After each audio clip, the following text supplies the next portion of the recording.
Let's talk a little bit about the administration's successes. They seem to be on something of a roll. They got this bill passed through the Senate that they wanted very badly. They took out Ayman al-Zawahiri. The president's poll numbers have actually been ticking up as we reach the first anniversary of the Afghanistan withdrawal. Your thoughts on what seems to be an administration on a roll here? Well, what we're seeing, though, is really the administration's failures catching up with them. I mean, with Zawahiri, they had been saying the reason that they pulled out of Afghanistan was because al-Qaeda wasn't in Afghanistan. Then they went to Afghanistan to kill Zawahiri. Obviously, that is an admission that al-Qaeda is there. Al-Qaeda is being supported and harbored by the Taliban. They do not have the ability of the over-horizon capabilities that they promised us. This is, the Zawahiri's death is a classic counterterrorism attack against an individual, not taking out whole-scale terrorist organizations or structures that are in Afghanistan that could pose threats to us and our allies.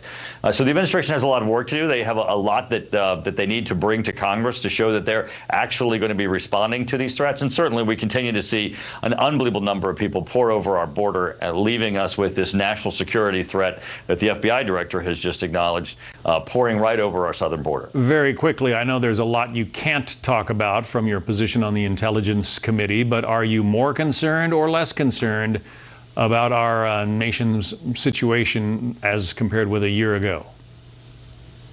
I think we have some serious threats that are emerging. When we, over a year ago, we didn't have Russia in Ukraine. China has most recently been making very clear statements of its intentions to go to Taiwan. This administration seems completely unwilling to recognize the national security threat that their own FBI director has identified in the southern border.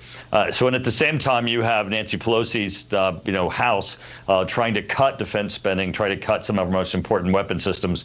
So I think right now we're really at a very important point where we need to, reinvest in our military, make certain that we support our allies and democracies, and make it clear whose side we're on.